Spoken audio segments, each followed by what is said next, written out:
araw po mga kaibigan.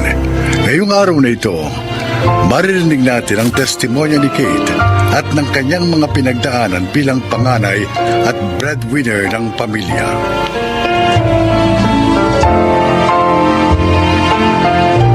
Dito sa Pilipinas, nasa kultura na natin na ang panganay o sino man sa mga anak ay kailangan makahanap ng magandang trabaho upang matustusan ang kanyang pamilya.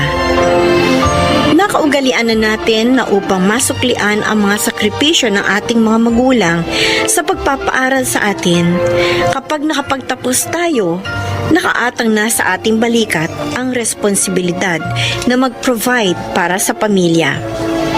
Bagamat hindi naman ito mali, ngunit minsan naaabuso ang breadwinner kagaya ng aking naranasan.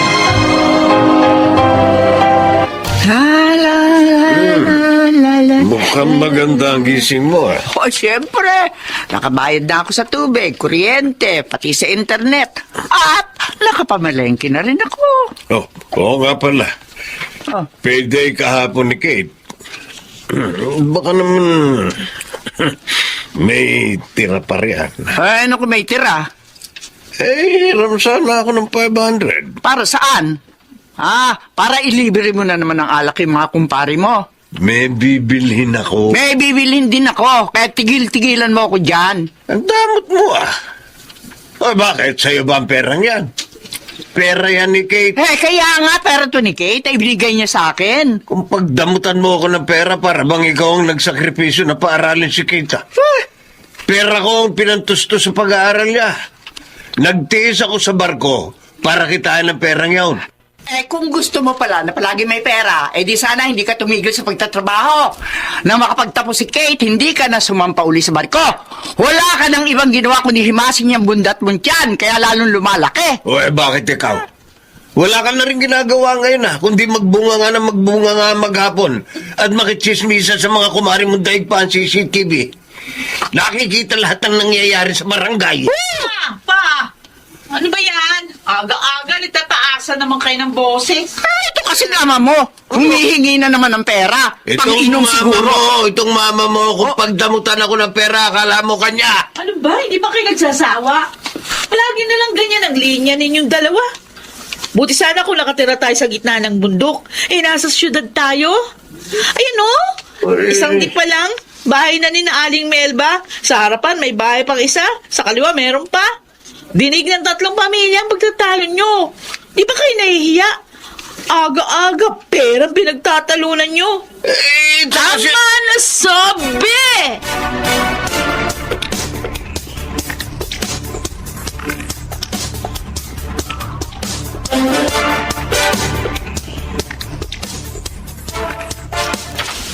Ano? Wala na namang natira sa sweldo mo? Kate, akala ko ba gusto mo nang magpakasal tayo? Kung gusto mong talagang bumuo ng pamilya, sana tumigil ka na sa labis na pagsuporta mo sa pamilya. Kate, 30 anyos ka na at isa pa, 2 na lang sa mga kapatid mo nag-aaral. Si Rica may trabaho na rin. Hindi pa naman kaya ni Rica na tustusan ang lahat ng pangangailangan sa bahay. Kakarampot naman yung sweldo nun. Hindi pa regular sa trabaho niya. Paano tayo? Ilang taon na mula nang mag-propose ako. Pero hanggang ngayon, engagement ring pa rin ang suot natin. Romel, konting panahon pa, please. Ito lang masasabi ko sa iyo, Kate. Kapag hindi mo nagawang bitiwan ang pagiging breadwinner mo, kahit mag-asawa na tayo, tiyak sa'yo pa rin aasa ang pamilya mo. Kaya ngayon pa lang, magdesisyon ka na.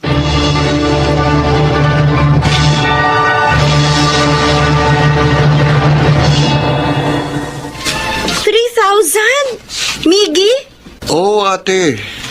Isang buwan naman ang allowance Advance yan ah. Gusto ko kasi original, ate. Nakakaya kapag nakita ko ng mga kaklase ko na imitation lang ang sapatos ko. Miggy, alam mo ba nung ako nag-aaral sa kolehiyo, si Papa noon ha? Oh. Pero hindi ako nakasuot ng sapatos na 1,000 ang halaga. Ang pinakamahal ko na yata nasuot, 500 pesos na sapatos na ginamit ko mula first year hanggang fourth year. Iba naman nun, ate. Ang sabihin mo, masyado kang pabida. Nagpapadala ka sa peer pressure. Pambihira naman.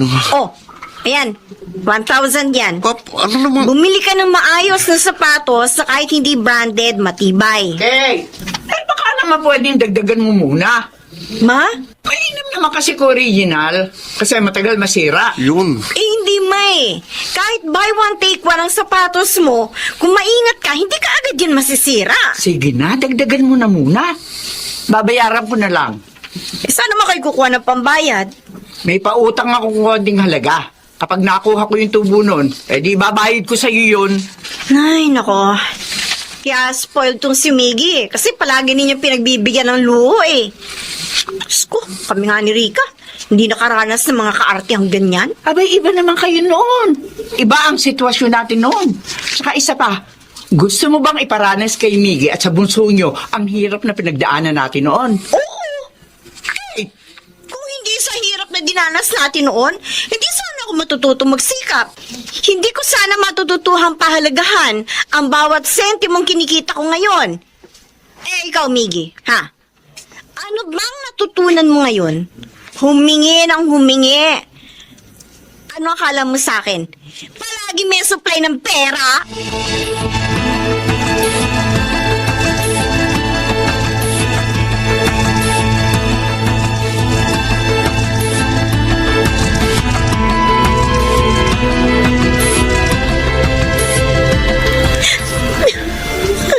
Ate, pasensyahan mo na si Mama.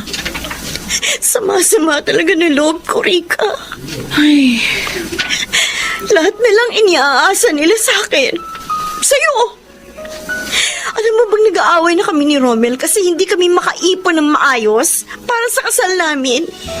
Kasi napupunta na lang lahat dito sa bahay. pasensya ka na ate. Hindi pa ako nakakatulong ng maayos. Hindi mo naman kasalanan to eh. Sa totoo lang, hindi naman responsibilidad ng anak na buhayin ang pamilya niya. Pero ginagawa ko to dahil gusto ko makatulong at ibalik kahit konti man lang yung mga pagsasakripisyo nila na mapalaki at mapagtapos tayo. Kaya lang, minsan parang sobra naman eh. Nakakapagod na. Gusto ko na rin mabumuo ng sarili kong pamilya. Pero paano kung ganito? Nakatali ako sa ganitong responsibilidad.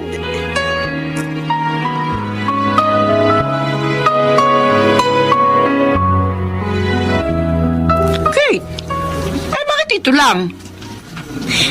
Mula ngayon, Ma, ganyan na lang ang ilalaan kong budget para dito sa bahay. Ano? Paano ipang-araw-araw nating gastusin? Pasensya na kayo. Kapag ibinigay ko na ibinigay sa inyong mahigit 50% na sweldo ko, hindi naman ako makakaipon. Wala pong matitira sa akin. Kailangan ko na rin pagtuunan ng pansin ang sarili kong plano. Alam mo ha, nung isang araw ko pa napapansin yan, na parang nagiging mahigpit ka pagdating sa pera. Pati si Miggy, napagbuntunan mo. Bakit? Nagmamalaki ka na ba? Palibhasa, ikaw to may malaking kinikita sa pamilyang ito. Wala kang utang na loob. Binihisan ka namin, pinag-aral, pinakain.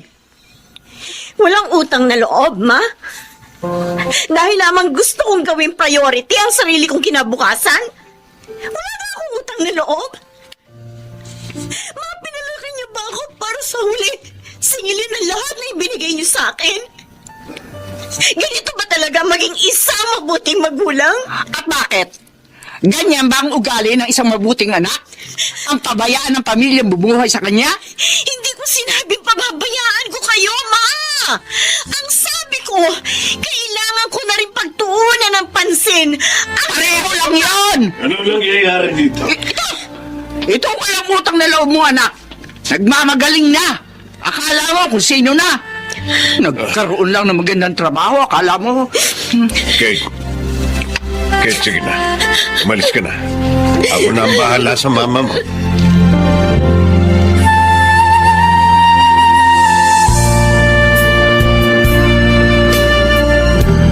Malamok dito. Pumasok ka na sa kwarto mo. Mamaya na po, Pa. Ay, nako. Pagpasensyahan mo na ang mama mo. Nag-aalala lang yun. Siyempre, hindi niya alam kung saan kukuha ng pandagdag para mapunuan ang mga pangangailangan dito sa bahay. Isa pa, pagpasensyahan mo na rin kasi ako. Umasa na lang ako ng umasa sa iyo. Malakas pa naman ako pero hindi na ako nagtrabaho. Gusto ko rin naman talaga na makapag-retiro kayo na maaga. Kasi ilang taon din kayo nagtrabaho sa barko, Pa. Malayo sa amin. Kaya pagpasensyahan nyo na rin ako.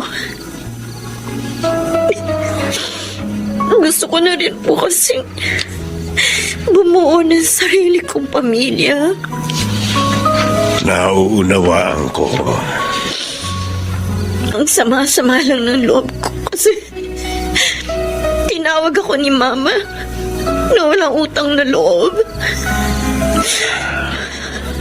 10 taon ako nagtrabaho para sa pamilyang ito.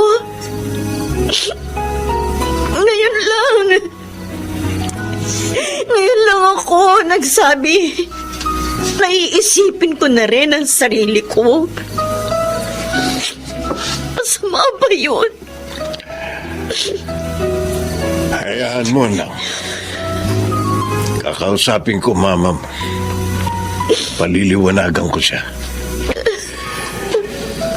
Pasensya ka na kung nararamdaman mo yan ngayon, Kate. Pero ito ang sasabihin ko sa'yo. Hindi mali ang desisyon mo.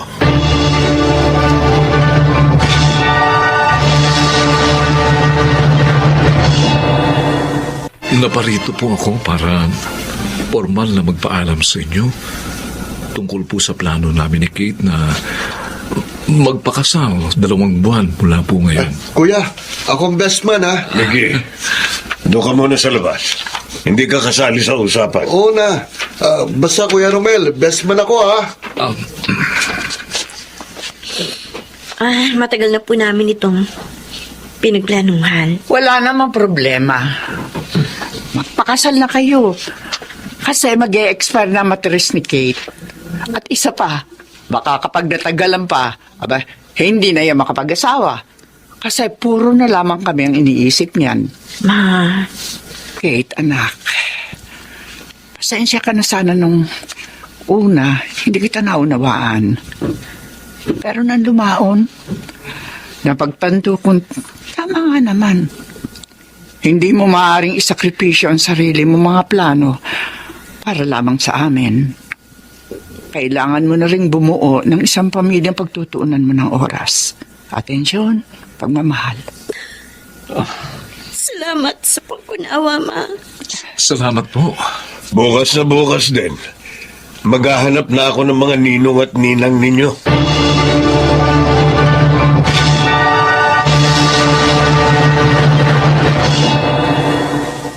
Hindi madali, pero kailangan talaga nating magbigay ng ultimatum sa pagsuporta sa ating mga pamilya.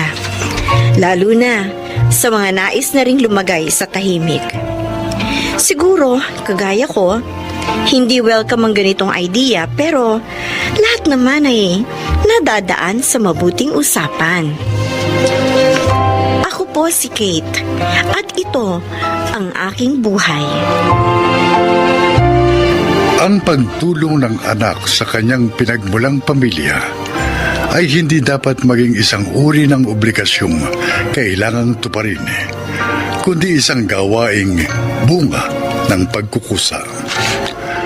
Mga nagsiganap: Susan Robles, Jonel Benamin, June Martin Legaspi, Rosana Villegas, at Chiquit del Carmen Amor sa papel na Kate.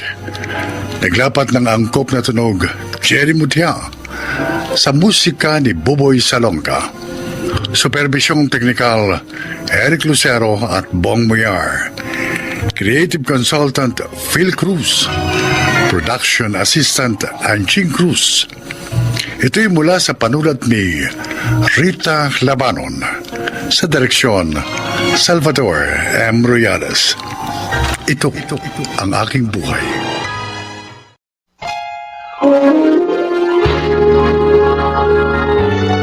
Kauna-unahan sa Pilipinas. Manila Broadcasting Company. DZRH, member, kapisanan ng mga broadcaster ng Pilipinas.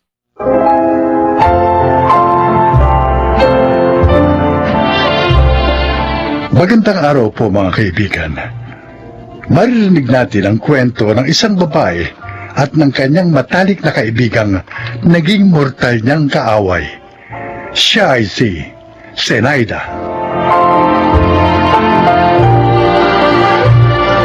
Mahirap maging mortal na kaaway ang matalik mong kaibigan.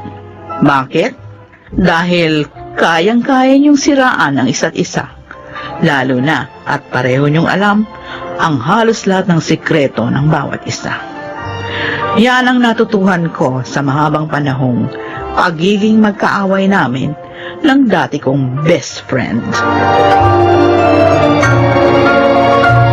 Sino na naman ang nagsigarito sa likod bahay? Ngayon pa talaga, ha? Pupunta pa naman dito sa direksyon ng bahay namin ng hangin. Puno na ng usok ang bahay, ha? Zenaida! Hoy! Ikaw na naman ang may gagagawa nito, ano, Zenaida? Hoy, Rufina. Tulogan nga po ko, ha? Huwag kang maingay. Kung ayaw mong hagisan kita nitong baga. Aba, ang ikaw pa itong matapang dyan, ha? Kung hindi ka nagsigarito, tahimik sana tayo. At anong gusto mo? Itambak ko ng itambak ang mga basura namin dito? Hanggang sa maging parang payatas na itong bakuran ko? Di sana sininggihan mo na rin yung sarili mo. Kasi basura ka rin naman. Ah, ganon. Ma! Ma! Ay, nako, hintayin mo ako dyan at tatawid ako dyan. O, sige. Tumawid ka nang maisama kita rito sa mga sinusunog kong basura. Total, plastic ka. Ma! Ma, tama na yan. Tama mo, Halika na ha? sa loob. Sige. Hindi! Bitiwan mo nga ako, Gingging.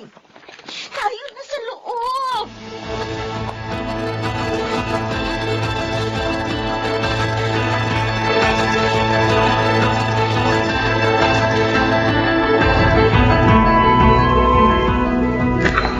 Hindi ba kayo nagsasawan dalawa? May walang araw na hindi kayo nagraratratang gamit ang mga bunganga nyo. Nakakahiya na. Anong gusto mo? Tumahimik ako habang nagsasalita ng kung ano-ano ang matandang hukluba na yon? Ang gusto ko sana mangyari, magkaroon naman kayo ng ceasefire. Nakakapagod na kayong dalawa. Ilang dekada na kaming ganito ni Rufina. Dapat masanay ka na sa amin. Huwag yung puro ka reklamo. Wala ba kayong plano magkaayos? Talaga bang hanggang sa kamatayan, dadalhin niyo ang galit niyo sa isa't isa?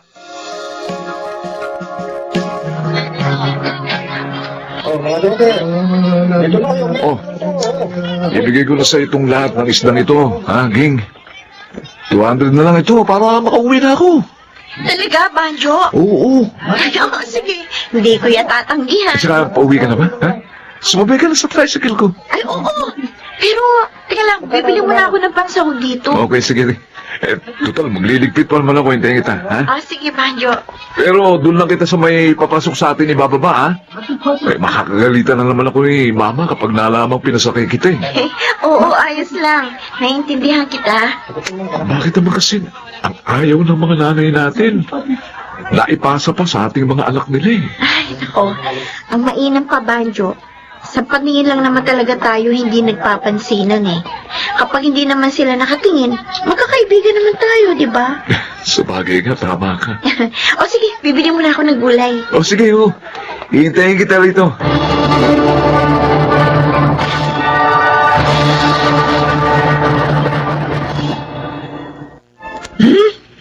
Kala mo kung sinong umasta. Jologs naman. Oo. Ang mata mo na naman, Zenaida. Ano? Kung tanawin mo si Rufina, talo mo pa ang giraffe. Umahaba masyado yung leg mo. May spring ba yan? Ay, Nardo, huwag mo akong asarin dyan na baka may tamaan ka sa akin. Ay, naka. 2 dekada ng patay si Menandro. Yung lalaking pinag-awayan nyo. Pero hanggang ngayon, hindi pa rin kayo nakaka-move on. Hindi namin siya pinag-awayan. Inagaw siya sa akin ni Rufina. Oh, kung hindi niya inagaw sa iyo si Menandro, di balo ka na sana ngayon. Ay, hindi siya mamamatay ng maaga kung ako ang napangasawa niya. Uy. Baka nakakalimutan mong asawa mo ang kaharap mo. O bakit? Alam mo namang pinakasal lang kita dahil ikaw yung may gusto sa akin hindi naman ako. Kung hindi ako napangasawa mo, wala ka sana mga anak na gwapo at magaganda. So? Ang ibig ko lang naman sabihin, matatanda na tayo. Matatanda na kayo. Baka nga may sumunod na sa inyo kay Menandro. Ay, hindi ako yun, ha? Mabuti pa. Magbati na kayo ni... Ano? Yan ang kaibigan mo. Napakarami niyang inagaw sa akin. Pati nga yung pagiging summa cum laude nung college, dapat sa akin yun. Pero hindi niya pinasa ang research paper ko, kaya bumagsak ako. Akala ko nga best friend ko siya eh. Oy. Pero tinatraidor pala ako. Tapos sinulot niya pa si Menandro sa akin, ha? Siniraan pa ako sa mga magulang ni Menandro. O ngayon, sabihin mo sa akin, paano ko siya mapapatawad, ha? Kaya gumanti ka.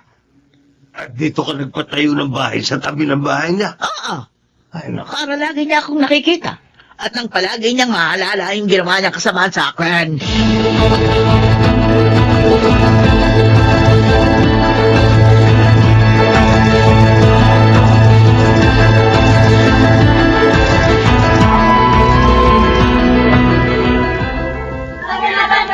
Oh, isang piling na lang itong saging. Bilhin nyo na. Akin na ito! Oh. Akin! Ba ito? Nag-aawa Ano ka. nakahawak dito? Anong ikaw? Ay, tingnan mo nga ako. 2 kamay ko nakahawak sa saging. Oh, Rufina, Sanaida. Bitiwan nyo saging malalabog eh. Baka hindi ko na yan maibenta. Bibilin ko ito. Ako ang bibilin nito. Kano ba ito, Ente? 180 yan. Malalaki yan. Oo, ito, ayan, 200 yan. Keep the change. Hindi, Ente. 220. Ako na ang bibili Hindi, nito. Ente. Ito, 250. Nadagdagan ko ng 50. Sa akin na ito. Ano ba kayong dalawa? Ano? Kung gusto nyo, pareho ng saging na yan. Teka ha, hahatiin na lang natin yan. Hindi, kaya kong bilhin ang isang pili na ito. Kaya hindi ako papayag na may kahati. Ganon, ha? Ano ba? Bitiwan nyo nga ito! Bitiwan nyo! Hindi ko na lang ito pagbibili. Ay, di ba? Pinagtaga na nga namin ang presyo, kaya mo pa. Ikaw ang agrabyado niya, no? Ako na tuloy yung inaaway nyo ngayon. Ako naman Wala ka yun! Hindi na ako bibili ng saging sa'yo! Ako rin, hindi na ako bibili ng saging. Ano ba? Ako pa bang mali?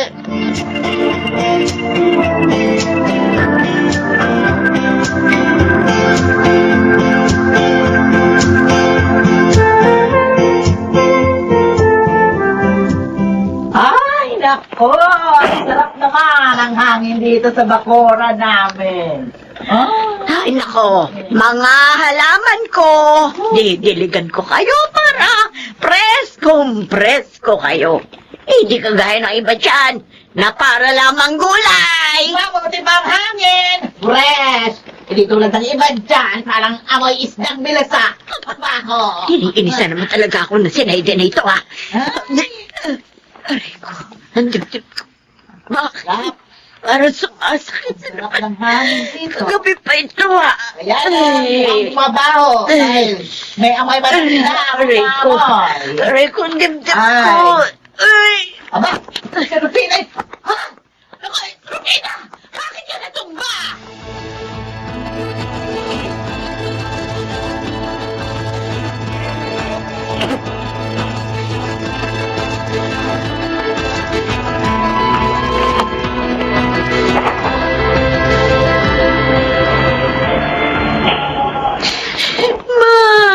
Gingging, anong sabi ng doktor? Auntie Zen, cardiac arrest daw. Ha? Kanina pa siya nire-revive. Atake? Sa puso? Opo. Ilang araw na nagre-reklamo si Mama na masakit ang dibdib niya. Akala ko nga kung ano lang eh. Diyos ko. Auntie, salamat po pala kasi inagapan niyo siya kanina. Kung hindi kayo humingi ng tulong, baka hindi ka agad siya naisugo dito sa ospital. Nagulat ka ako nang bigla siyang bumagsak eh. Diyos ko, sana makasurvive si Mama. Oo, ay, magdasal natin siya. Halika, magdasal tayo.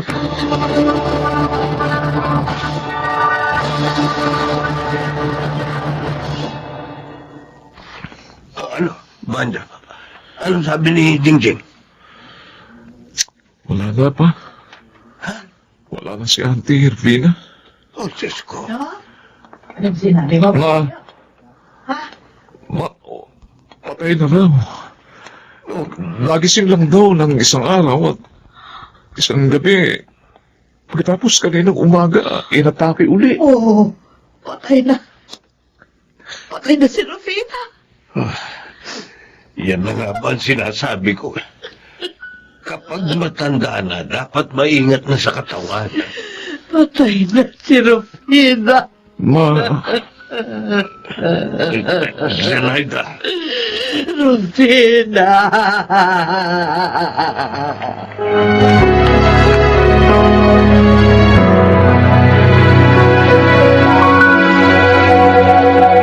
Salamat sa pagpunta, Auntie Sen.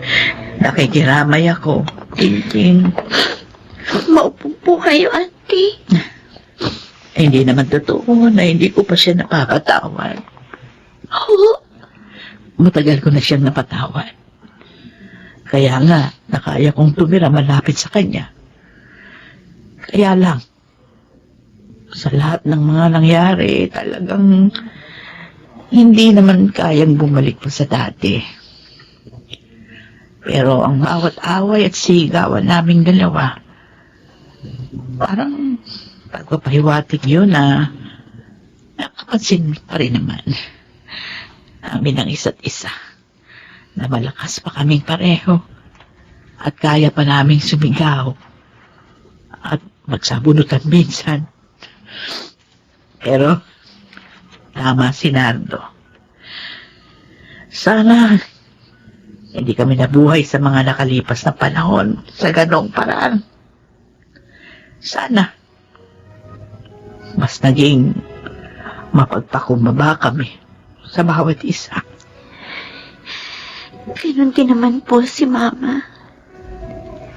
Isang beses, nung bumabagyo, sinisilip niya po ang bahay ninyo. Tapos sabi niya, mukhang magigiba na raw ang bahay niyo. Mabuti raw ang bahay namin matatag. Pero alam ko, paraan niya yun para tingnan kung safe pa ba kayo.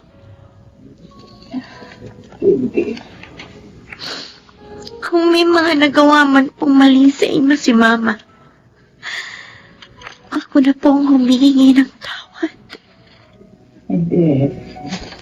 Ako ang dapat humingi ng tawad. Ay, Rufina, patawarin mo ako. Kung nasaan ka man ngayon, sana magkasama na kayo ni Menandro. Dahil alam ko, nagiging masaya ka kapag kasama mo ang kaisa-isang taong iyong minahal.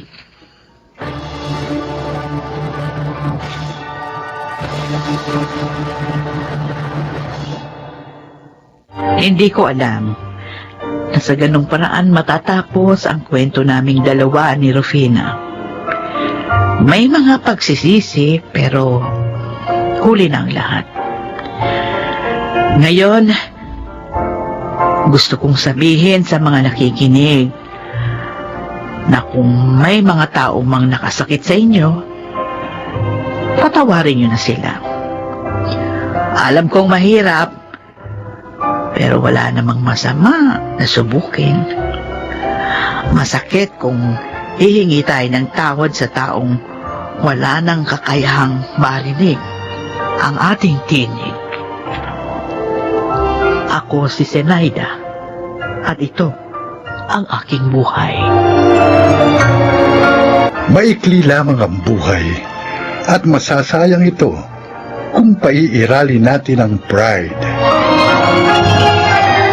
Mga nagsiganap, Chiquit del Carmen Amor, Lionel Benamin, Phil Cruz, Jun Legaspi, at Rosana Villegas sa papel na Zenaida. Naglapat ng angkop na tunog, Jerry Mutia, sa musika, Buboy Salonga, supervisyong teknikal, Eric Lucero at Bong Muyar, creative consultant, Phil Cruz, production assistant, Anching Cruz. Ito'y mula sa panulat ni Rita Labanon, sa direksyon, June Martin Legaspi. Ito ang aking buhay.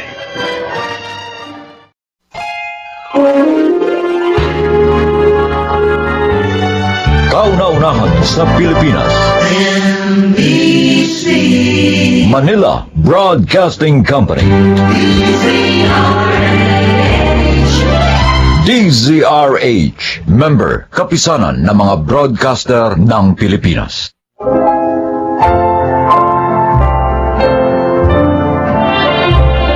Mga kaibigan, sa araw na ito, inyong maririnig ang kwento ng isang haligi ng tahanan na nawili sa mga huwad na kasiyahang likha ng pagkita niya ng maraming pera.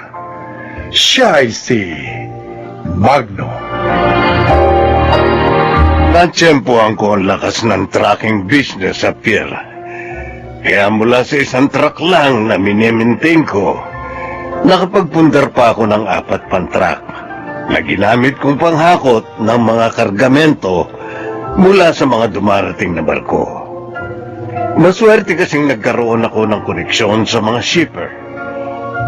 Kung kaya naging madali na sa akin ang pagpapatakbo ng negosyo ko sa pantalan.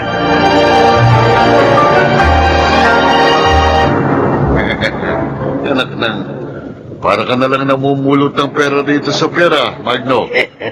Bawat dating ng mga truck mo, hindi ka na magkandatuto sa pagbibilang ng pera.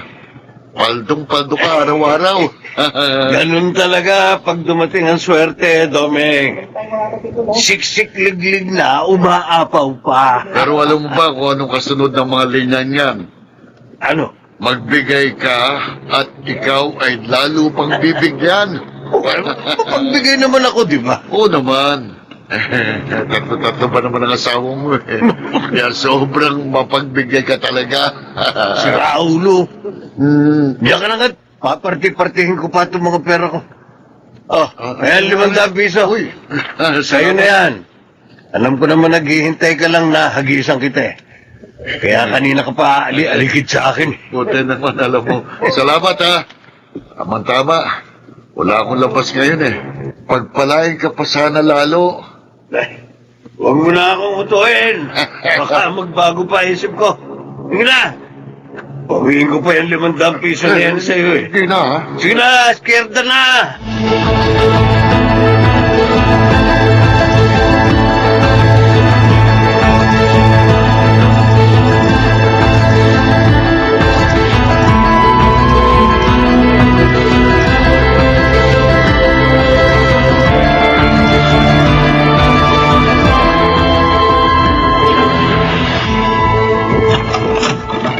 Oh, negro. Ba't ka nandito? Anong problema mo?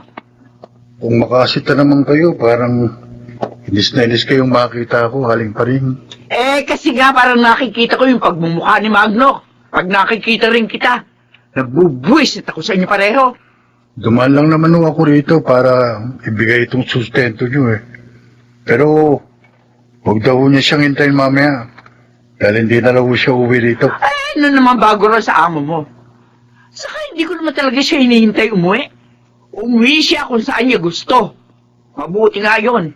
Wala akong pagsisilbihan. Ang sarap kaya nang walang pinagsisilbihan. Aling Paring, kahit ano pa ang sabihin nyo, pagdating ng araw, sa inyo at sa inyo pa rin uuwi si Mang Magno. Di ba? Sabi nga ng iba, pagkahaba-haba man daw ng posisyon. Ay, naku, tama na.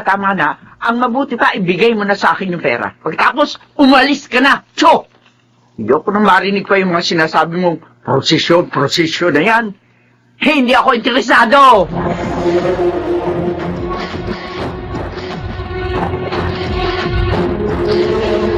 Ay, Magna!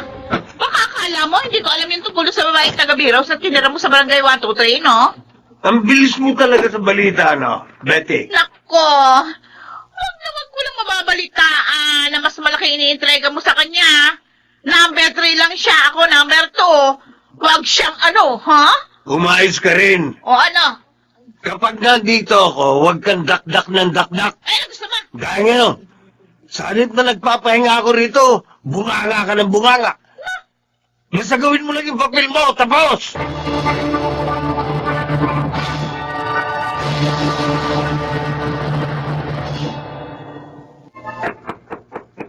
Abel! Abel! Negro, ikaw pala. Inutusan kasi kung mamalengke ni Mang Magno ng pang-igado.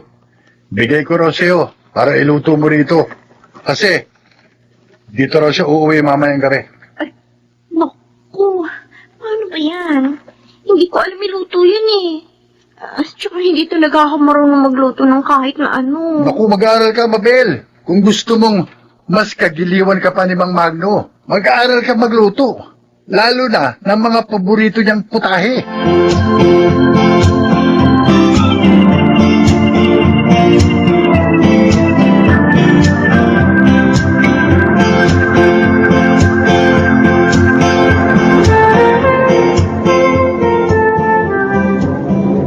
Magno, bakit?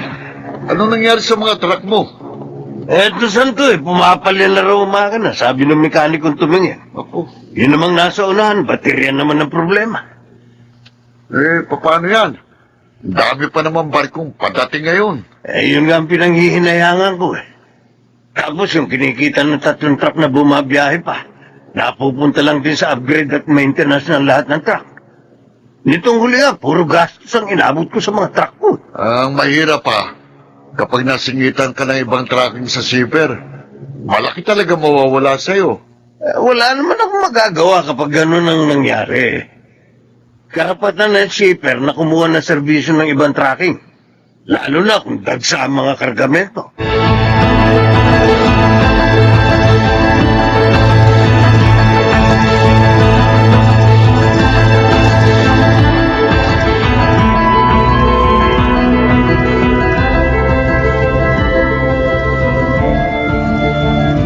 Aling Paring! Aling Paring! Sandali lang, negro! Ano ba? Hindi ka mapaghintay. Pinamalengke ko kasi ko ni Mang Magno ng karneng baka. Ilaga nyo raw. Kasi, dito raw siya uuwi mamayang gabi. Bakit bigla yata dito na isipang umuwi ng amo mo? Bakit hindi doon sa 2 babae niya? Palagi nagsasabunatan sa kalsada. Ayan na naman kayo, Aling Paring. Di ba nga ang sabi ko sa inyo, ang buhay parang paglalakbay. Sa hinaba-haba man ang biyahe, sa pinakadestinasyon pa rin ito magtatapos. Kaya sa ayaw nyo sa gusto, pagdating ng araw, dito rin sa bahay nyong mag-asawa magbabalik si Mang Magno. Ang sabi mo sa akin, nililipat mo ako sa isang maayos na apartment. Pero hanggang ngayon dito pa rin sa mabahong squatters area na tumukoy niyong upa. 4 na truck ko na nga kasi ang mga sira. Kaya yung isang truck na nakakabiyahe na lang ang inaasahan ko. Kaya talagang mabubulok na lang ako sa nakakasukan lugar na to. Alam mo, kaya ayoko na rin umuwi rito Ayaw mo akong tigilan ng kadadaktak mo. Nakukulili ng tenga ko sa'yo. Teka. Saan ka naman pupunta? Mag-aanap ako ng lugar na walang maingay na katulad mo. Hoy! Teka lang, hindi mo pa ako binibigyan ng pera! Tirahin mo ang mukha mo.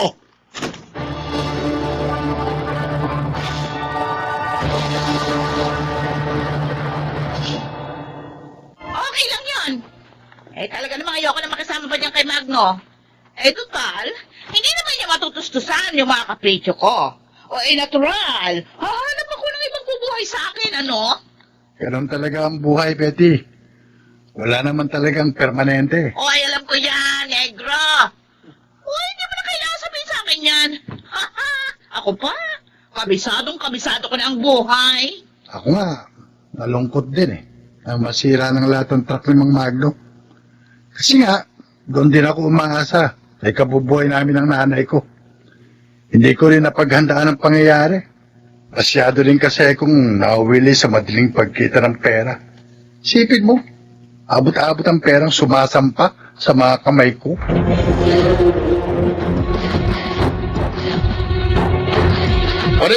Paring! Si Magno, inatake! Itinakbo sa ospital ang mga kasamahan kong estibador.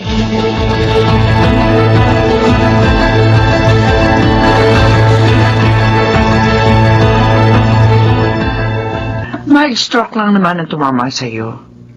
Kapag nakarecover ka, magagawa mo pa rin yung mga bagay na nakasisya sa iyo. Pero wala na mga truck ko pa rin. Wala na kabuhayan ko. Kaya mo pa rin bumangon, Magno. Malakas ka, di ba? Wala kahit na anong makapagpapabagsak sa iyo. Yan ang patunayan mo sa sarili mo ngayon. Kung gusto kong magbago, matutulungan ba ako? Sana nga, kung ang sinasabi na yung puso, kapareho din ang sinasabi na yung isip, Magno.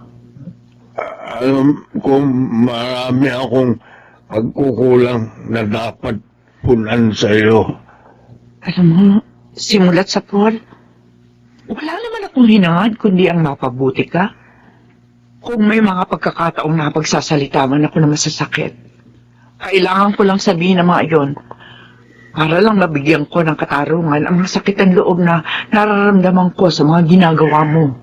Hindi kita bibiguin pa rin. Pangako. Hindi ako magiging maramot sa iyo, Magno. Ipagdarasal pa rin kita. Ihingin ko pa rin sa Diyos ang para sa iyong kabutihan. Pero makipag-usap ka rin sa Kanya at magsisi. Tanging siya lang ang tunay na makatutulong sa iyong pagbabago.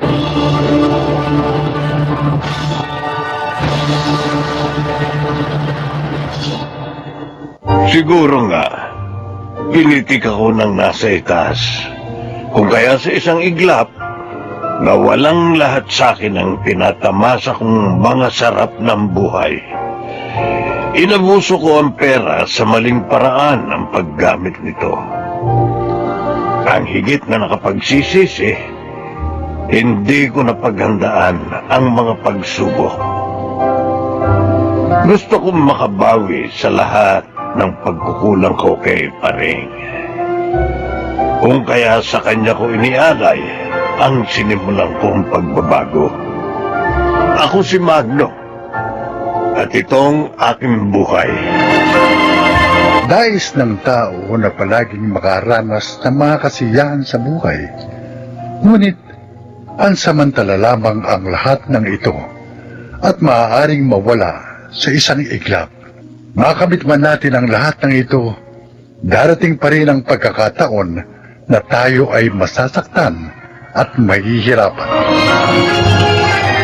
Mga nagsiganap, Phil Cruz, Jun Legaspi, Susan Robles, Rosana Villegas, Chiquit del Carmen Amor, at Lionel Benjamin sa papel na Magno. Naglapat ng angkop na tunog Jerry Mutiang sa musika Buboy Salonga, supervisyong teknikal Eric Lucero at Bong Muyar, creative consultant Phil Cruz, production assistant Anching Cruz. Ito'y mula sa panulat ni Sel Barlam, sa direksyon June Martin Legaspi at Maynard Landicho Jr. Ito ang aking buhay.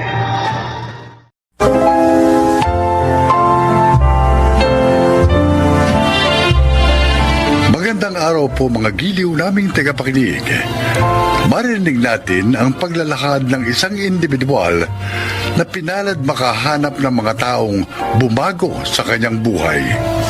Siya ay si Lucas. Ako si Lucas. Nagtatrabaho ko bilang isang family driver. Bagamat mahirap ang magtrabaho na malayo sa pamilya, lalo na kung ang amo mo ay mahirap pakisamahan. Subalit, tiniis ko ang lahat para lamang maitaguyod ko ang aking mag-iina sa probinsya.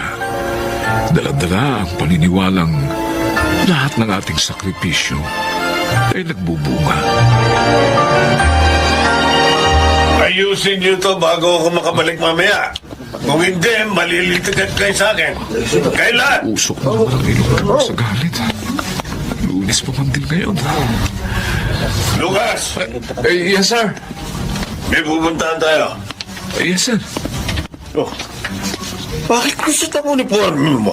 Naku, sir, sorry po, brown out po kanina kaya hindi ko na na-plancha. Sa susunod na makita kong gusto ang uniforme mo, yung mukha mo ang paplansyahin ko. Hindi na po mauulit, sir. Dapat lang!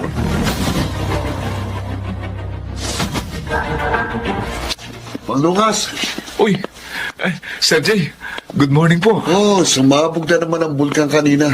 Maraming namatay. Buti po, hindi kayo nakasama. Anong hindi? Akong sumalo ng unang buga. Nasa bahay pa lang, nag-aapoy na eh. Hindi ko siguro si Tito Philip. Baka nilayas ang una siya. Grabe kong magsalta. Akala mo hindi taong kausap. Grabe. Pasensyahan nyo na po. Matanda na kasi. Bakit ikaw? Hindi ka naman kagaya niyang irritable. Hindi naman ako pwedeng umasta lang ganyan sa kanya, sir.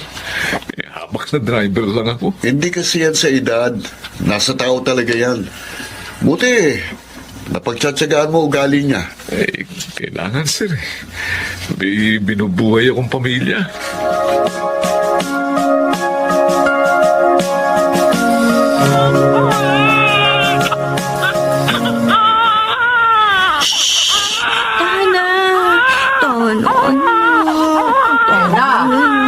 Bakit ba iyak ng iyak yan, ha? Nay, nilalagnat po kasi. Hindi ko alam po bakit. Ha? Patingin nga. Aba, mukhang may kabag din siya. Ano po bang gagawin ko? Mabuti pa ipa-check up mo na. Wala po akong pera eh. Hindi pa nakakapagpadala si Lucas. Ako nang bahala. Sige na, magbihis ka na. At dalhin mo si Buboy sa ospital. Pahihiramin na lang mo muna kita ng pera. Saka mo na bayaran yun. Pero na. Sige na. Mamaya, lumala pa ang nararamdaman ng anak mo kung pababayaan mo lang ang dinaramdam niya. Sige na, sige na. Ako na magbabantay kina Mika at Kiko. Salamat, Nay.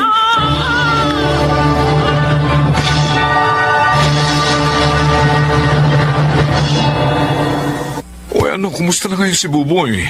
Bumaba ng lagnat. Napainom ko na ng gamot. Buti naman. Bukas pa ako susweldo. Ipadadala ko agad dyan, ha? Salamat, Lucas. O ikaw, kumusta ka naman? Baka napapabayaan mo na rin ang sarili mo, ha? Huwag mo ko alalahanin. Ikaw, kumusta ka na? Ayos naman. Maayos ako rito. Sabi ko naman sa'yo, wala akong problema rito. Lucas! Nena, tatawag ako ulit mamaya, ha? Ha? Lucas! Sir! Kanina pa kita tinatawag. Sir! Di ba sabi ko sa'yo, ayoko nang humahawak ng cellphone pag oras ng trabaho? Sorry, sir. Sorry po. Ipagpamanin nyo. Hindi na mahuli, sir. Sunduin mo si Olivia sa airport. Yes, sir.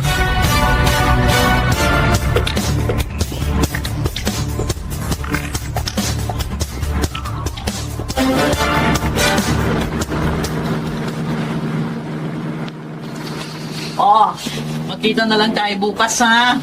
I need to take a rest today. Stressful ang biyahe. Saan ba talaga dadaan itong nasusundan kong sasakyan? Pag-ewang-gewang. Lucas, ano ba? Ma'am, Parang bagong ang takbo natin, ha? naku, pasensya na po. Ito po kasing nasa unahan kong sasakyan, oh. Buti na lang nakapreno ko. Ano ka ba? Di ka ba marunong magpreno? Ha? Tangal ka? Muntik na ako masubsob sa front seat. Oh, sorry po. Hindi ko po sinasadya. Napalakas po ang preno kasi biglang huminto yung nasa unahan ko sa sakyan Ayusin mo pagmamaneho mo kung ayaw mong mawala ng trabaho.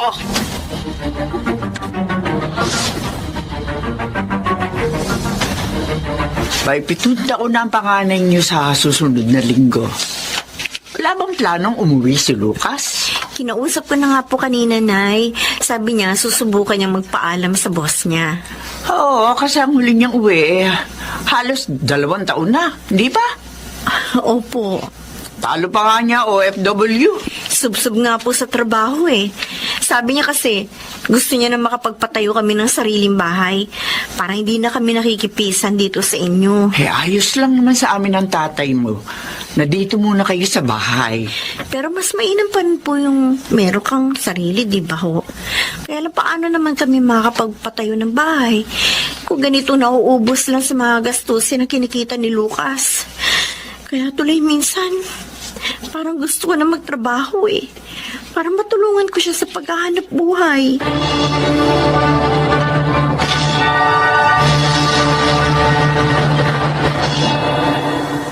Hindi maaari. Eh, sir, birthday po kasi ng anak ko eh. Pag birthday ba ng mga anak ko, nakikita mo ako nagbabakasyon, Lucas? Eh, hindi po, sir. O ngayon, anong karapatan mo magpaalam na mag-leave ng 1 linggo para sa birthday ng anak mo? Kahit sana isang araw lang, sir. Makulit ka rin, ano?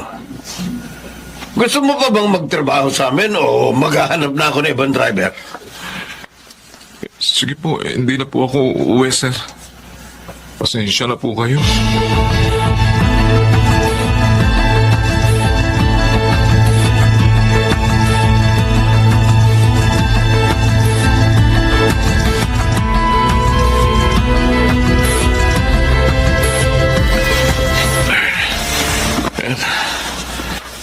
Makindab na sa sasakyan. Hindi na ako nito mamalasin kay sir. Mang Lucas! Ay, Sir Jay. Oh, ano na ang plano mo ngayon? Plano? Bakit, sir? Oh, di mo pa ba nababalitaan? Ang alin, sir? Pupunta ng US si na Tito Philip. Oh, Baka daw doon muna sila ng mga 5 taon. Depende kung sasabihin ng doktor. doktor, sir? Oo, may Bakit? sakit yung panganay nila. Ha? Oo, nung 1 linggo lang nalaman. Eh, kailangan ipagamot. Ganun ba, sir? Aalis na sila bukas makalawa. Naku, paano kaya ito? Mawawalan pala ako ng trabaho. Eh, mo, Mang Lucas. Kapag may nalaman ako naghahanap ng driver, sasabihan kita. Ha? Naku, sige, salamat. Salamat, Sir G. But- Eh, kailangan ko talaga ng trabaho eh.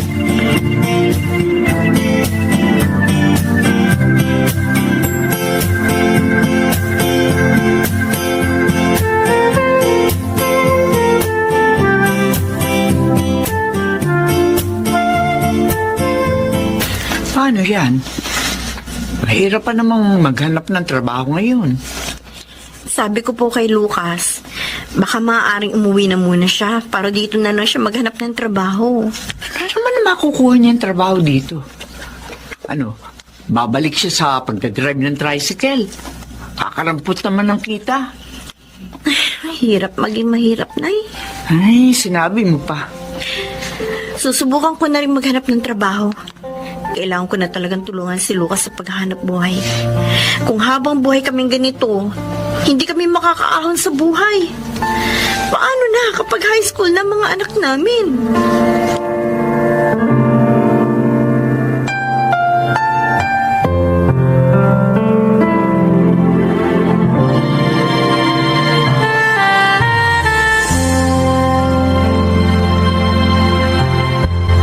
Lucas, Yes, ma'am. nagpapasalamat kami ng sermo sa iyong serbisyo sa aming pamilya. Salamat sa pagiging masunurin mo at pagiging mabait. Kahit madalas ka naming napagtataasan ng boses at minsan pa'y nasasaktan. Eh, bahagi po yun ng trabaho ko, sir. Kapag nakabalik kami rito, kukunin ka uli namin driver. Papayag ka ba? Look, Oo naman po, sir.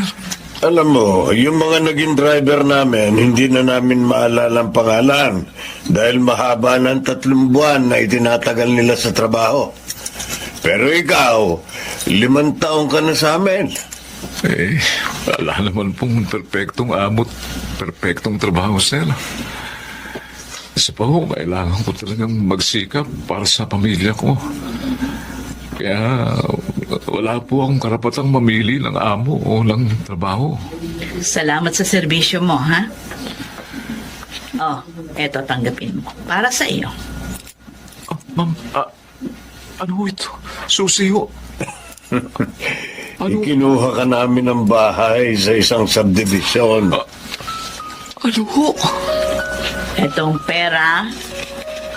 At kunin mo na yung pamilya mo sa probinsya. At dito na kayo tumira. Malaking halaga yan. Oh, Magtayo ka ng negosyo. O kaya gamitin mo yan sa kung anong naisip mong pwedeng paggamitan yan para makatulong sa inyo. sir. Oh, Yan ang pasasalamat namin sa iyo. Maraming salamat po, ma'am, sir. Sobra na po itong ibinigay niyo sa akin. deserve mo yan, Lucas. Salamat po. Maraming salamat po.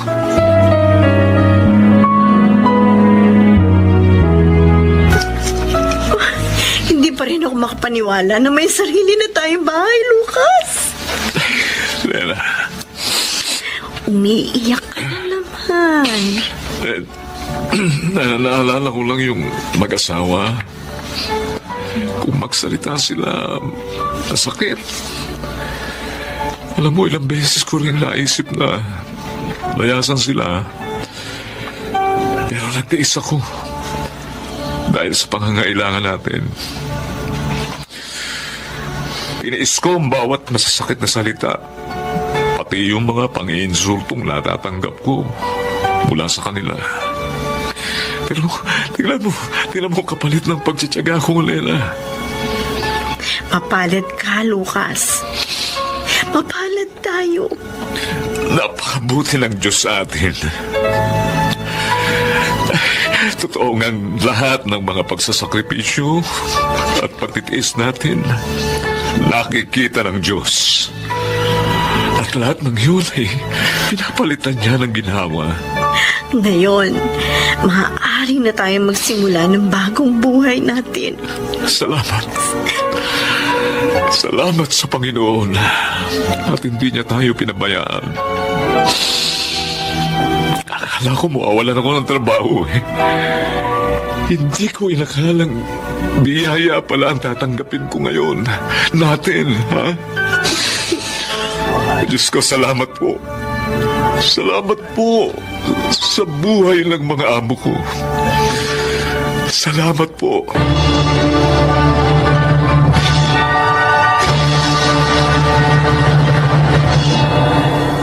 Ginamit kong pambili ng 2 unit ng tricycle yung perang ibinigay sa akin ni Mama at Sir. Ngayon, 5 na ang tricycle namin ni Nela. Maayos na ang buhay namin ngayon at araw-araw ay nagpapasalamat ako sa Diyos dahil sa ibinigay niyang biyaya sa aming pamilya. Ang mga dati kong amo.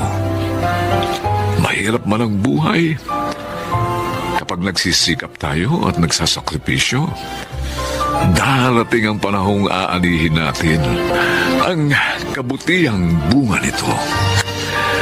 Ako po si Lucas at ito ang aking buhay. Bawat sakripisyo ay may kapalit na biyaya. Huwag sana tayong panghinaan ng loob sa mga pagsubok na dumarating sa ating buhay. Sa halip, maging matatag tayo at patuloy na maging masira. Mga nagsiganap: Chiquit del Carmen Amor, Susan Robles, Yunel Benjamin, Rosana Villegas, Phil Cruz, at June Martin Legaspi sa papel na Lucas. Naglapat ng angkop na tunog, Jerry Mutia, Sa musika ni Buboy Salonga. Supervisyong teknikal, Eric Lucero at Bong Muyar. Creative Consultant, Phil Cruz. Production Assistant, Anching Cruz. Ito'y mula sa panulat ni Rita Labanon. Sa direksyon, Salvador M. Royales. Ito ang aking buhay.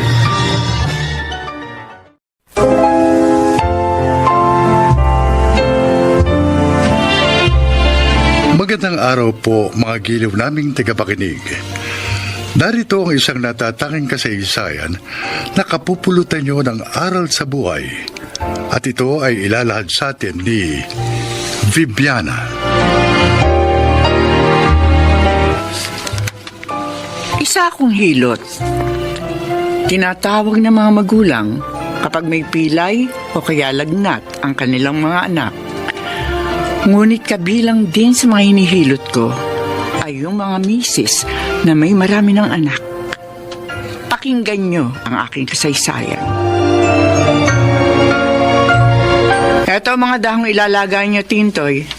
Sabihin mo kay Marina, ilaga ito. At sa kanya inumin yung pinaglagaan, ha? Ano ba ang lasa ng mga yan, Aling Bibiana? Mapait. Pero ayos lang yun. Para nga reglahin na siya. Ngayon, kung hindi pa rin makuha, saka ko siya hihilutin uli bukas. Sana naman makakuha na. Ayaw na kasi namin madagdagan pa ang 6 naming anak. Makukuha yan. Hindi ba, magdadalawang buwan pa lang ikaw mo yung tiyan niya? Oo. Kaya pa yan. Dugo pa lang yan eh. Pagkatapos, magpreno ka na, Tintoy. Oo. Huwag bomba ng bomba. Uy. Para hindi na madagdagan yung mga tinamaan. Naintindihan mo?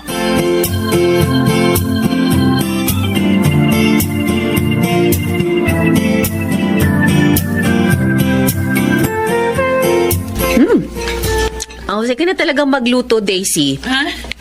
Iba ang linamnam nitong nilagang baka mo. Gusto nga din ng anak mo, Ate Edita. Ang dami niya nakain kanina, ha? Ay, salamat ha.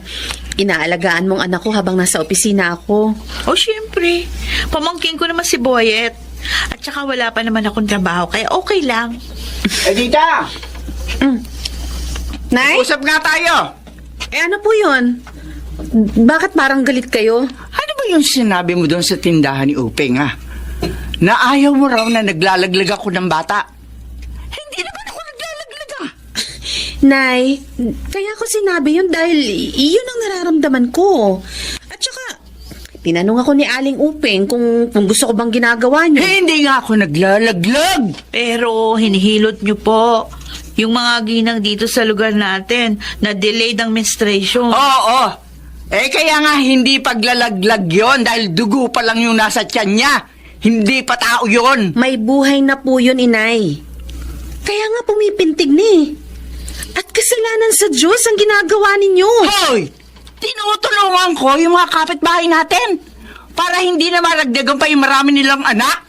Ginagawa nyo yun dahil binabayaran nila kayo. Bay, sobra ka, ha? Sinasabi mo bang mukha akong pera, ha? Abay, kung magsalita ka, para bang ang linis mo, samantalang dalagang ina ka nga, pumatol ka sa may asawa, kaya nga may anak ka ngayon eh. Nay naman, O ano? huwag niyo naman pagsalitaan ng ganyan si Ate Edita. Ay, huwag ka makialam dito. Kung nagkamali man ako nung pumatol sa may asawa, at least, itinuwid ko ang pagkakamali ko. Hindi ko inilaglag ang anak ko. Hindi katulad nyo. Abat! Alam niyo nang mali ang ginagawa nyo, itinutuloy nyo pa rin. Wala akong galang. Nay! Sinampal niyo ako. Totoo naman ang sinasabi ko, ah. Wala kang karapatan pagsabihan ako ng ganyan. Anak lamang kita. At kung hindi mo gusto yung ginagawa ko, maluwag ang pintuan. Lumayas ka na. Tingnan ko lang kung saan ka pupulutin.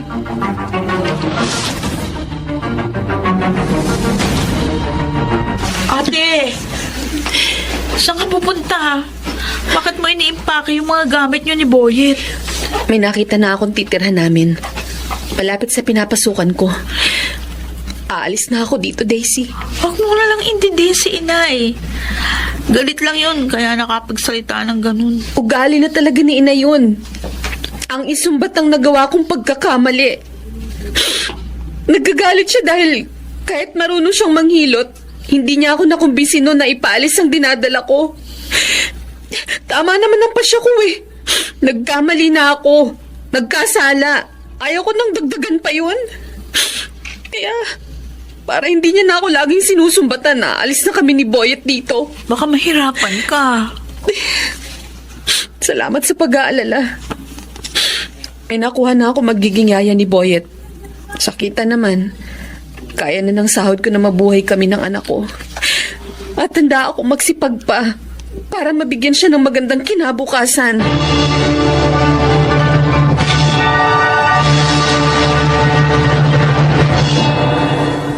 Ano? Hindi. Hindi totoo sinabi mo, Roland. Patawarin mo ako, Daisy. Pero ayoko na lukuhin ka pa. Hindi kita mahal. Na-challenge lang ako noon kaya kita niligawan. At ngayon, gusto ko nang tapusin ang relasyon natin. Mananako ka! Sige, sampalin mo pa ako. Para kahit papano, mabawasan ang sakit na nararamdaman mo. Maraming beses na may nangyari sa atin. Ginusto mo rin naman, di ba? Kaya wag mo akong sisihin. Walang ayop ka. Sige. Ayop. Sampalin mo ako rin, sampalin. Hindi na magbabagong desisyon ko. Tapos na tayo. Buntis ako. 2 buwan na.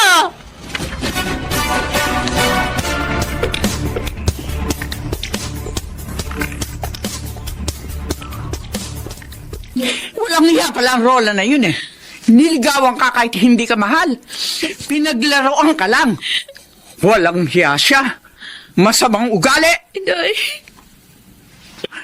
Kalimutan mo na ang gagong yan. Pasalamat ka na lang na habang maaga.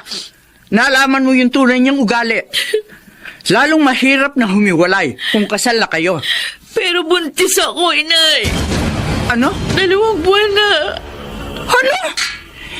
Gaga ka talip! Bakit ka nagpabuntis? Ha?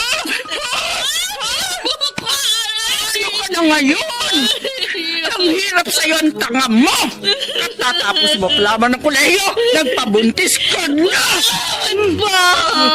Aalisin natin yan. Total, 2 mong palabang naman yan. Ayoko! Ano ayaw mo? Natatakot ako sa Diyos! Tanga! Ayoko! Maiintindihan ka ng Diyos, pero hindi ka maiintindihan ng mga tao. Lalaitin ka at pagtatawa ng kanila. Tayong lahat, tulad ng ginawa nila sa walang hiya mong ate. Pero ayoko pa rin, inay! Ayoko! Daisy! Bumalik ka rito! Daisy!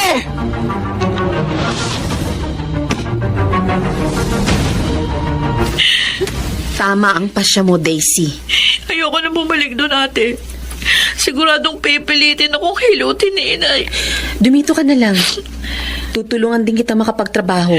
Total, matagal pa bago ka manganak. Papag-iipunan mo pa yun. Salamat, ate. Maraming salamat.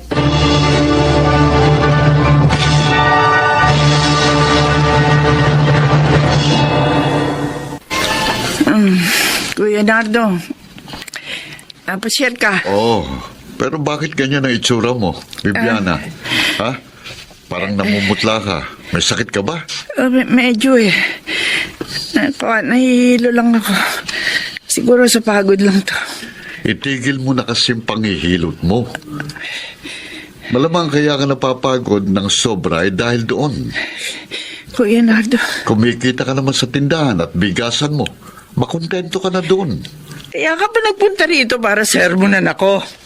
Nalaman ko ang nangyari kay Daisy. Tumawag sa akin si Edita at sinabing nasa kanya ang bunso niyang kapatid. At nagkampihan pala sila laban sa akin. Bakit mo ba pinag-iisipan ng ganyan ng mga anak mo? Tama naman sila.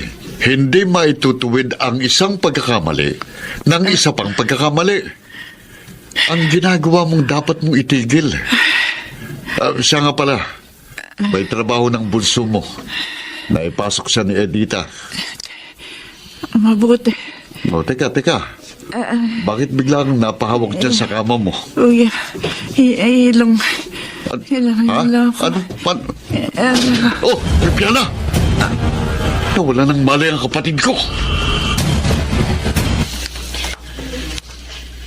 Oh, bakit namili ka pa ng mga kailangan dito, Daisy? Ate Edita, gusto kitang tulungan. Nahihiya ako sa'yo eh. Ano ka ba? Kapatid kita. Kaya tayong dalawa ang dapat magtulungan. Ang dapat mong paghandaan ay ang panganganak mo. Nag-umpisa na rin akong mag-ipon para doon. Tama yan. Ipakita natin kay inay na kaya nating ituwid ang ating pagkakamali. Nang hindi naglalaglag ng bata. Pero alam mo, namimiss ko si inay. May nag-text sa akin. Sandali babasahin ko muna. Hindi. Bakit ate? Sino nag-text? Si Junardo! O anong sabi? Nasa ospital yung si inay! Ha? Na-stroke!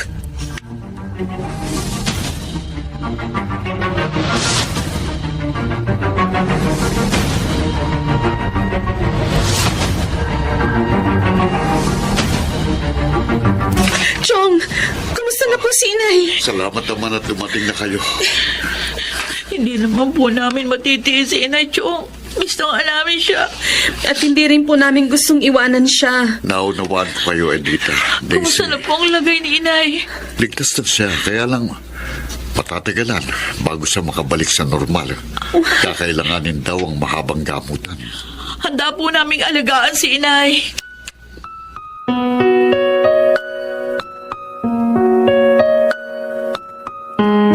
Narito na po tayo sa bahay, Nay. Dito, mas makakapagpahinga na kayo ng maayos. At pupuntahan na lang po kayo dito ng therapist nyo. Huwag na po kayong umiyak. Baka mabinat pa kayo niyan. Oo nga. Nay, huwag kayo mag-alala. Hindi po namin kayo pababayaan. Salamat, mahal ko. Salamat. Mahal namin kayo, inay. At yung mga pinagdaanan po natin, kalimutan na po natin yun. Magsimula po tayong muli ng isang bagong buhay.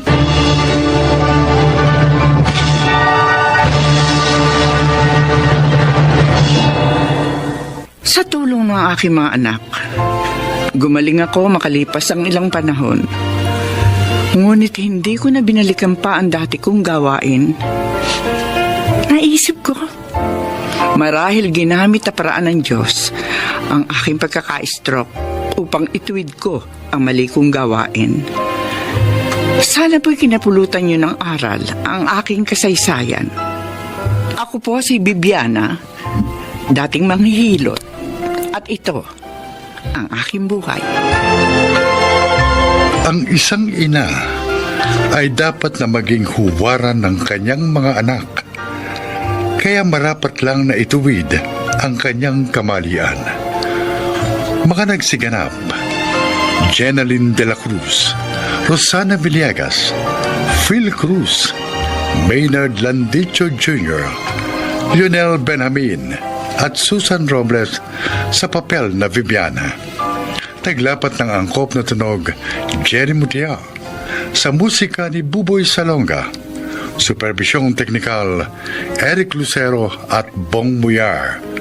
Creative Consultant, Phil Cruz. Production Assistant, Anching Cruz. Ito'y mula sa panulat ni Telma Corporal Alcantara. Sa direksyon, Salvador M. Royales. Ito ang aking buhay.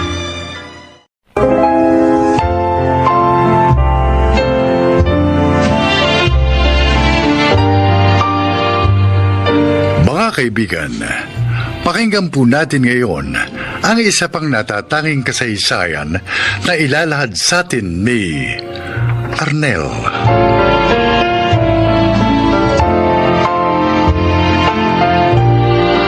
Seventeen kami ni Yoli nang magtanan kami dahil buntis na siya.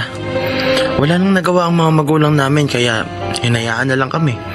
Dahilan kaya hindi kami nakapagkolehiyo.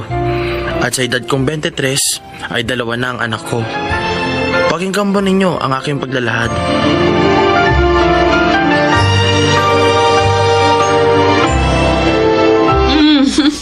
Arnel, lutan mo. Uy, Ang sweet naman. Ingit ako Sana all. Hindi pwedeng sana all, Makmak. Dahil ako lang ang gusto ni Santi. Di ba, Santi? Oo naman. Sabi ko sa'yo, Makmak eh. Kaya lang, hindi mo naman ako sinasagot. Hindi mo naman yata ako gusto. Santi, kilala ko itong si Arnel. Basta't galanteng babae, type na rin niya. Tama ba, pre? Kabisado mo na talaga ako, pare ah. Sabi ko na sa'yo, Santi. Ibig ba sabihin yan, tayo na? Oo naman. Gusto mo, dito pa ako matulog sa'yo ngayong gabi.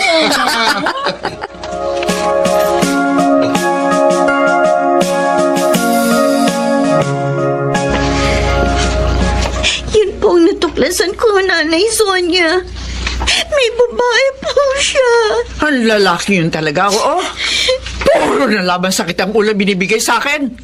Hindi na ako binigyan ng kahihiyang kay Balaing Roger. May asawa na nga at 2 anak.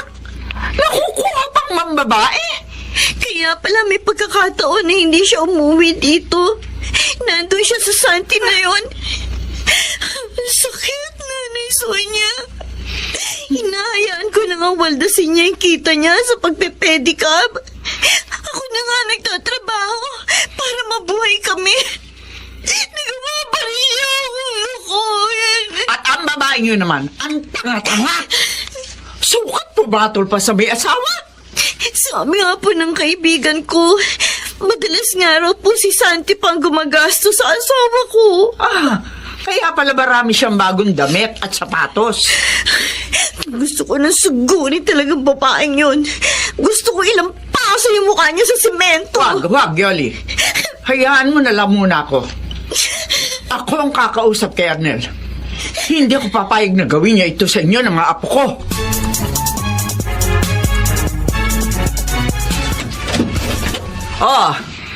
Buti naman umuwi ka pa. Bakit gising pa po kayo, Nay? Huwag akong tanungin mo. Ako ang dapat magtanong sa'yo. Saan ka galing, ha? Kaya Makmak, doon lang naman ako madalas eh. Tsaka sa iba naming barkada. Sinungaling. Nay, bakit niyo ko sinampal? Dahil sinungaling ka. Alam ko na ang totoo. Galing ka sa babae mo. Sa malanding Santi na yon. Nay, okay maingay. Baka marinig kayo ni Yoli. Alam na niya, Arnel. Ho? Ano akala mo? Ha? Pinagpapasensyahan ka lang ng manugang ko. Layuan mo ang babaeng yon. Lalo lang yan sisirain ng pamilya mo. Hindi naman niya ako niyayayang magsama kami. Okay na sa kanya yung kita-kits lang kami. Ano nga tuwirang ko? Nay, ano? Kakadalawa na kayong sampal, oh. Ano ngayon? Lalaban ka? Ano to eh? Ha? Sige, laban! Nay, huwag naman yan. Tuboy ang hawak niyo eh. Inihanda ko talaga ito. Ngayon, makinig kang lalaki ka. Layuan mo ang malanding yon dahil kung hindi, palalayasin kita rito. Naintindihan mo? Nay naman. Hindi ko kukonsintihin ang pagtataksil mo kay Yoli.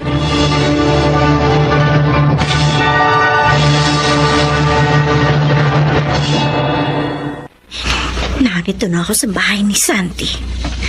At nakita ko nung umalis si Arnel. Hinalikan pa niya ang asawa ko. Malandi talaga. Hindi na nahiya sa mga tao. Makikita mo yun sa akin. Kakatawa. Arnel, my love, bakit ganyan ka kumatok? Bakit bumalik ka? Oo, sandali, nandiyan na. Ako naman, kumakakatok eh. Sino ka? Hindi mo pala ako kilala? Pues, magpapakilala ko sa iyo. Ay! Bakit ka nanampal? Maldita ka! Ikaw ang maldita! Ikaw malandi! Ano ba? Maago ka ng asawa! Hindi ba ba? Nasasaktan ako! Talagang sasaktan kita, Gaya! Isusubsub ka ang mukha!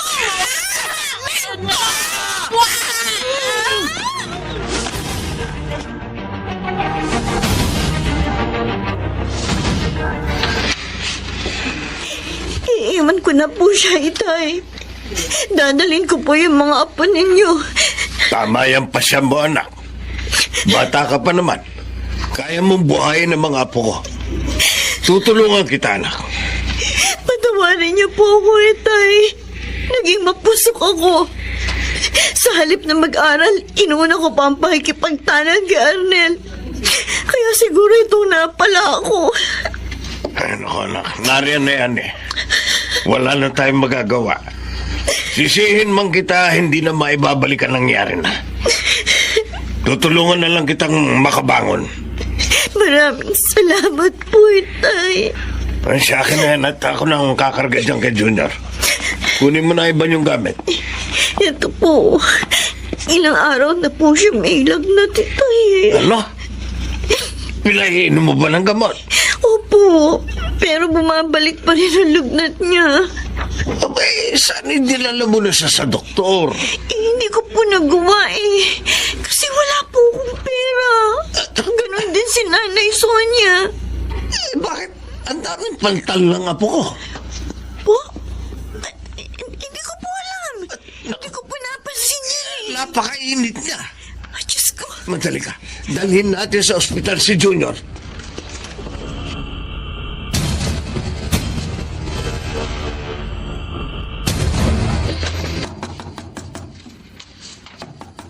Sandali! Ano ba naman, Mac? Kung makakatok ka, kala mo emergency. Arnel, Alam mo bang iniistorbo mo kami ni Santi? pasensya na. Pero kailangan malaman mo kaagad itong babalita ko. Ano ba yon? Pare, Pag hindi importante, gugulpahin kita. yung junior mo, pre, patay na. Ha? Masamang biro yan, Mac. Baka ikaw ang mapatay ko. Hindi ako nagbibiro. Sabi ni Aling Sonia na dengue raw ang anak mo at hindi na nailigtas ng mga doktor. Hindi. Ang anak ko. Oo. Julia!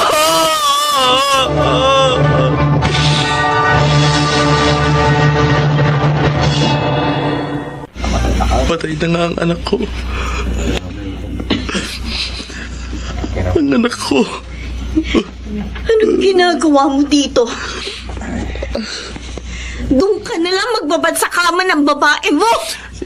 Yoli. Lumayas ka. Yoli, Lumayas patawarin mo ka! ko. Gusto ko makasama ang anak natin kahit sa huling sandali. Ikaw ang may kasalanan kaya namatay ang anak natin. Dahil irresponsable ka, wala kang pinahalagahan kundi ang hilig ng katawan mo. Patawad, Yoli. Lumayas ka na dito. Hindi kailangan ng anak mo, mga luha mo. Pakiusap. Huwag mo akong paalisin. Lumayas ka! Lumayas ka, sabi! Maililibing namin si Junior na wala ka!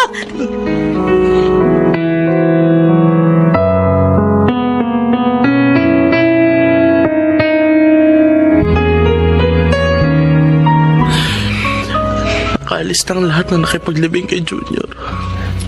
Pati na si Nayoli. Lalapit na ako sa puntod niya. Junior, anak.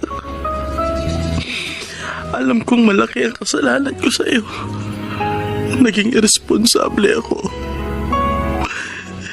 Hindi ako naging mabuting ama. Patawad, anak ko. Alam ko, hindi mo na ako maririnig. Pero hindi ko matiis. Sumbat ng budhi ko. Patawad, Junior. Patawad, anak ko.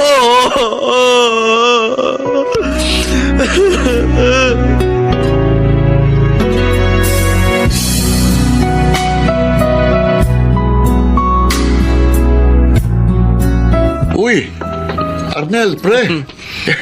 Ilang buwan din tayong hindi nagkita. Nagtatrabaho na kasi ako sa isang fast food. Ganun ba? Kaya pala iba ng bis at itsura mo ngayon Ay, kinukumusta ka nga pala ni Santi.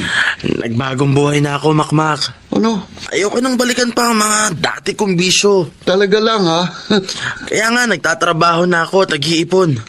Bala ko nga magnegosyo eh. Uy, ano naman ang ininegosyo mo? Magtitinda ako ng lechong manok. Sarili kong timpla. Magsisikap ako para kumita ng gusto at makaipon. At saka ako kukunin ng pamilya ko. Ikaw, tol. Magbagong buhay ka na rin. Huwag mong hintayin mangyari sa anak mo ang nangyari sa anak ko.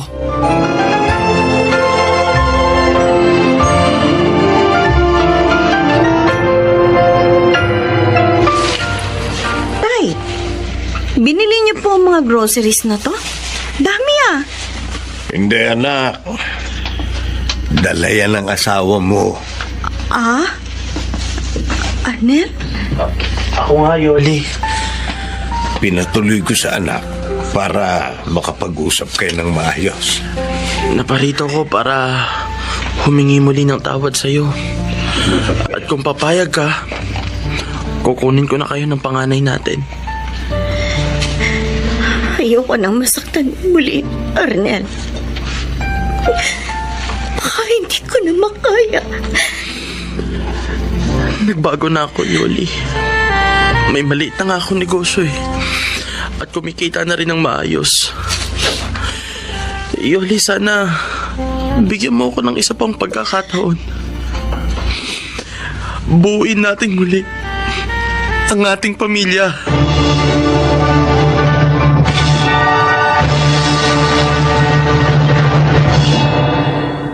Sa awa ng Diyos, napatawad din ako ni Yoli at muling nabuo ang aming pamilya. Ngunit isang bagong pamilya na dahil ganap ko nang itinakwil ang pagkamapusok at pagkairesponsable. Sana po'y kinapulutan ninyo ng aral ang aking inilahad. Ako si Arnel, isang batang ama, at ito ang aking buhay. Mga nagsiganap, Chiquit del Carmen Amor, Susan Robles, Lionel Benamin, Phil Cruz, Rosana Villegas, at Angelo Alcantara sa papel na Arnel. Naglapat ng angkop na tunog, Jerry Mutia, sa musika ni Boboy Salonga. Supervisyong teknikal, Eric Lucero at Bong Muyar. Creative Consultant, Phil Cruz. Production Assistant, Anching Cruz. Ito'y mula sa panulat ni Telma Corporal Alcantara. Sa direksyon, Salvador M. Royales. Ito ang aking buhay.